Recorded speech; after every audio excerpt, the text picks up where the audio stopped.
Heard any good books lately? I do love you. Then you don't love me enough. Jenny. Well, it's true. If you really loved me, you'd do anything I asked, no matter how difficult it was. That's the way it is in all the stories, you know. With the continually growing popularity of audiobooks, more people than ever are enjoying the experience of listening to great books. And as the world's largest trade audiobook publisher, we know something about turning the printed word into the spoken word. Each year, Random House Audio Publishing Group produces over 200 audiobooks. At Random House, we produce audiobooks abridged and unabridged on cassette and CD. Some audiobooks are popular works read by their authors. Many are performed by noted actors. And still others are full audio dramas with a cast of performers who bring acclaimed works of fiction to life. Put an audiobook in the cassette player in the car, or pop the CD into a disc player, and you're transported to a new world. But most people have no concept of the process that goes into creating an audiobook. Finding the right voices, writing or abridging the script, the rehearsals, the multiple takes in the recording studio, or what it takes to pull all the pieces together into a finished product. The fact is, the process of bringing each book to audio is a story in itself. This is one of them, the story of creating the audiobook of one of Louis L'Amour's Western short stories, Love and the Cactus Kid. Let's meet the characters at the rehearsal for the production. The Cactus Kid and his paramour, Jenny.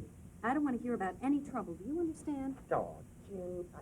Don't you, Jenny. You ain't no hostage, kid. We'll kill you. The Herring brothers. Drop your body in a hole west of here and be done with you. And doesn't it just kill you? The Cactus Kid, gunfighter and manhunter after flowers. Bringing her flowers for Mrs. Finnegan. Flowers enough to decorate the rooms with? Flowers in this country where a body is lucky enough to find a green blade of grass. There are also some very important characters in this story that you'll never hear on an audiobook. The director and producers. Charlie Potter is a veteran audiobook director and is the recipient of numerous grants and awards, including multiple Grammy Awards in audio publishing. Producer David Rapkin is responsible for organizing the project and overseeing the production. David's specialty is audio publishing and broadcast. And executive producer Orly Moskowitz of BDD Audio makes sure the production meets high standards and maintains the style fans have come to expect from BDD's L'Amour audiobooks. She works closely with supervising producer Beau L'Amour, son of the late author and a film producer in his own right. Whether it's an author reading his book or a full-cast dramatization, every audiobook requires hours of preparation before it's recorded. In the case of a single voice reading, this may involve conversation between the performer or the author and the director, as well as careful preparation involving character accents, research into pronunciation, and the performer's choice of vocal characterizations. In the case of a full-cast drama, preparation for the studio recording often means an extensive rehearsal. The rehearsal gives the actors a chance to get a feel for the entire story and allows the director to give the cast pointers on the characters and make any changes. This is the place to iron out any problems and to get focused on the recording. Dylan Baker has performed Cold Mountain by Charles Fraser on audio, as well as the upcoming young listeners title, While No One Was Watching, by Jane Leslie Conley. He has appeared in numerous films, including Tom Hanks' HBO series, From the Earth to the Moon, and the major motion pictures Happiness and Woody Allen's Celebrity. You get a whole range of things. I've been lucky enough to do a book as popular as Cold Mountain that has been heard by lots and lots of people, which has been fun. But I also just finished doing The Grapes of Wrath, and there's a classic. And you know, when do you get a chance to work with characters as vivid and a story as rich as that, and poetry? It's really it gives you a great chance to use your skills with your voice and really get some creativity out of it. And I enjoy that challenge of bringing those characters to life.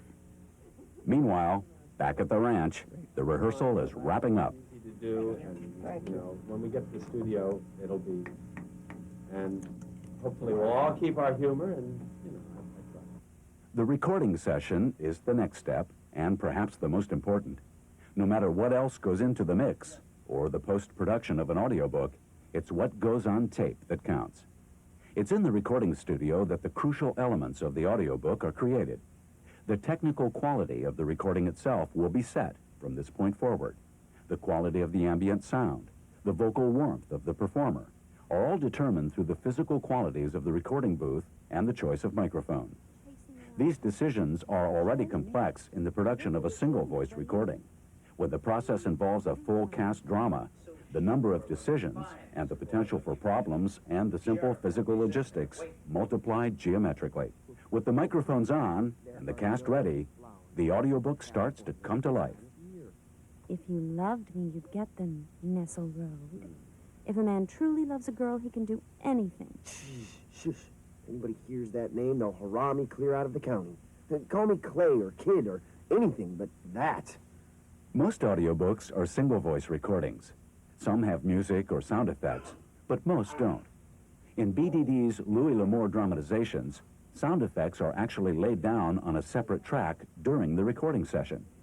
In the best tradition of old radio, Western stories lend themselves beautifully to a glorious range of sound effects. And a sound effects specialist, Arthur Miller, makes them as realistic as possible.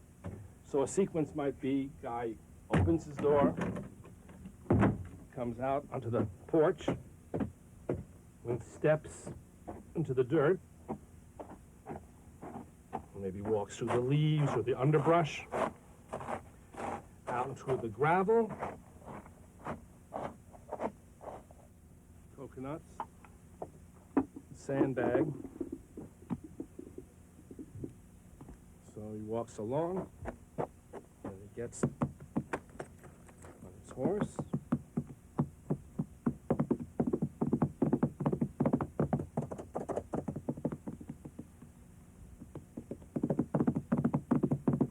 So that's what I do when I do sound effects. It keeps me busy. I'm on my feet for the entire shoot, and I just try to get into the feeling in the heads of the characters and try to realize that with my battery of effects here. Here at the studio, the Cactus Kid recording session is just about over. In post-production, the best takes will be selected and combined with music to create the finished product. So, this is what goes into creating all of our audiobooks. Whether it's an author reading their own work, a celebrity reading their own bestseller, a performance by a noted actor, or a full cast dramatization. The process of making a great listen is one requiring great care and attention to detail for the highest quality production. Most audio publishers work very hard to make every audiobook they produce an outstanding entertainment experience, something you'll be sure to appreciate the next time you're listening.